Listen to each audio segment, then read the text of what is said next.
Good idea. It's always.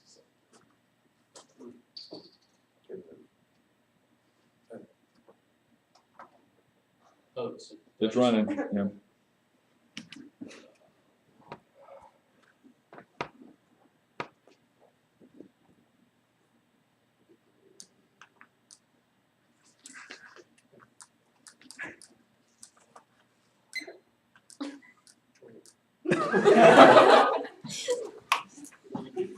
Sorry. Wow.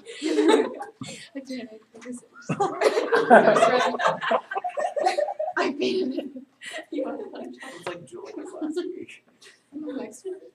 Mine? You just tried. Did I say that? Uh-huh. Yeah, I've got it recorded. Right off the bat. Wait, really? Yeah. Yep. Did you not catch that? It was great, and it was recorded. That's the best thing. Wait, I said at the beginning? Because Mhm. why? Oh yeah. Why? Can you just count down? From 5. Okay. It's my 5, 4, 3, 2, 1. On average, the word starving is used by Americans 20 times a week. A typical girl would say, I've been eating since 2, I'm starving. But she's not starving if she has eaten today. People are actually starving. Why should you say that? Hunger undeniably exists. And there are people who are having a great time. And there are also people who are suffering. There are people who are suffering. Why were you on the phone? I do not say this to make you guys feel bad.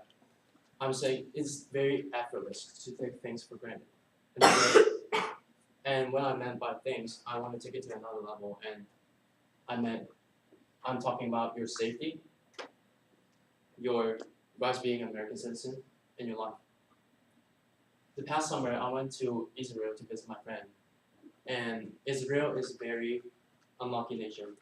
They have certainly been through a lot, but it's still a very advanced and influential country in the world. During my flight there, it was very just like any interstate flight I flew here in the U.S. You know, there's no major turbulence, tasteless food, tight seats, pretty air attendant stuff, but when we're landing, my friend trying to hold my hand, and I felt weird. But I looked around, everyone was holding each other's hand. And when we landed, everyone applauded. Like people are clapping, people celebrate, like people are high-fiving like themselves. It was just like the Cubs won a World Series. But and then I was in my mind, I was like, dude, calm down, people. It's just like very common flight. It's very ordinary. But my Israel friend told me, it's kind of like their tradition. No matter international or interstate, international or inland flight, as long as the planes land safely, they will always celebrate. It is because they value safety so much. During World War II, the Nazis annihilated millions of Jews. In fact, approximately 68% of Jewish people were killed by Nazis, but 20% of them died from air crashes from escaping. In other words, almost 90% of Jewish people who died in the World War II or either died from murder by Nazis or in a plane from getting the hell out of there.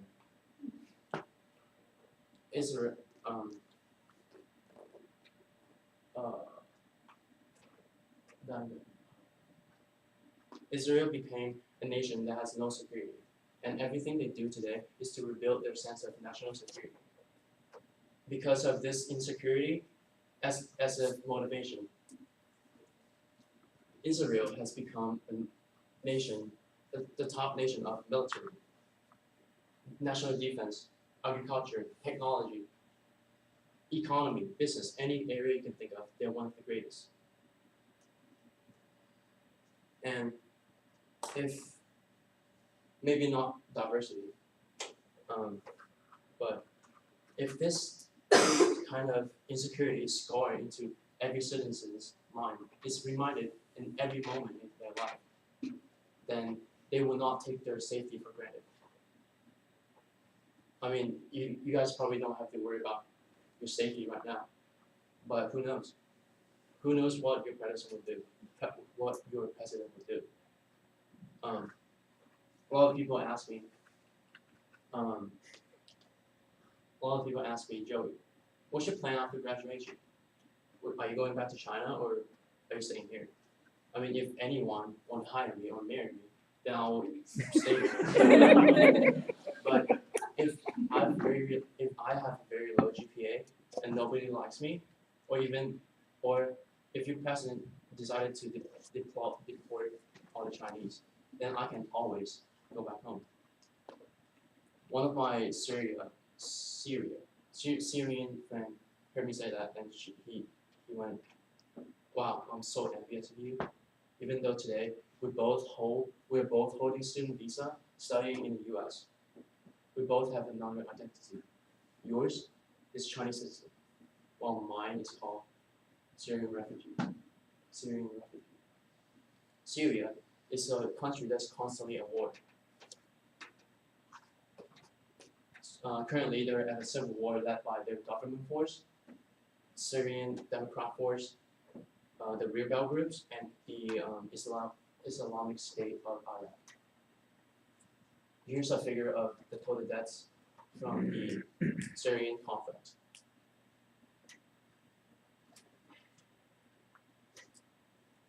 United Nations High Commissioner of Human Rights, Navi Pavlin, once stated this.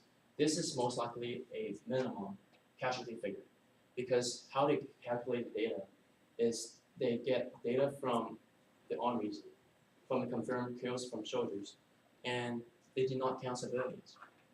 11.5% of the Syrian population were killed or wounded, and 3 out of 5 of them do not even know who attacked them or which side started the gunfight.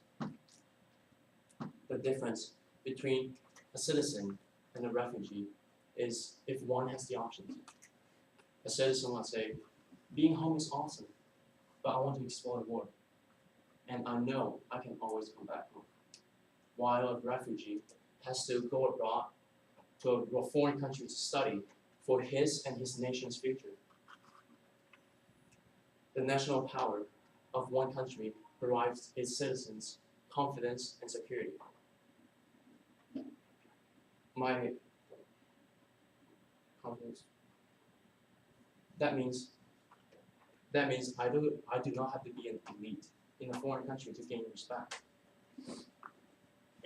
For example, if Jeremy Lin is not a citizen, he does not have to be a Harvard alumnus and play in the NBA to gain respect from others. He will still be treated respectfully, just being a normal person, just because our nation, our country is influential. My political science professor always asks me about Chinese policy, not because he wants to pick on me because not paying attention to class. It's because he thinks China has significant power to influence him, his family, and even his nation.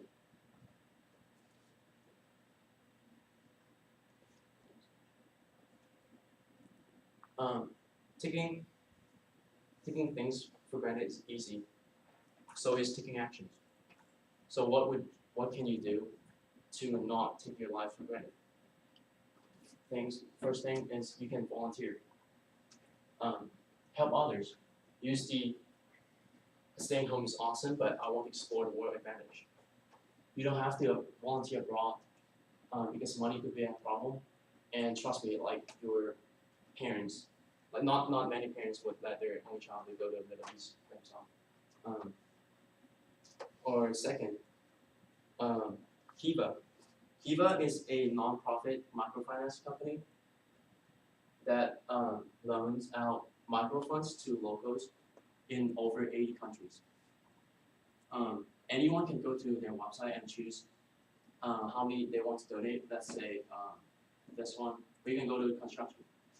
They can loan, anyone can loan from $50 to $500 to anyone they want to, or like entrepreneurs or anyone who need aid. And thirdly, appreciate life. Here's a picture I took last Tuesday, where everyone's like complaining, wow, like California is bipolar weather. Like it's November, like why is the temperature 92 degrees? And this man right here, I took this picture while I was in the AC room, studying, and he just inspired me the whole week because while everyone's like complaining about life being in Pepperdine, the sunshine from Cali, this man is working with the works company. Maybe someone who's not help them to get their citizenship, but this is kind of unfair.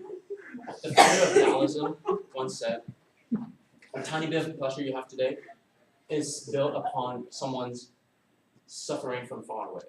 This is very true. It's even proved scientifically. Like the laws of conservation of energy by Isaac Newton. People are suffering while you're having fun or like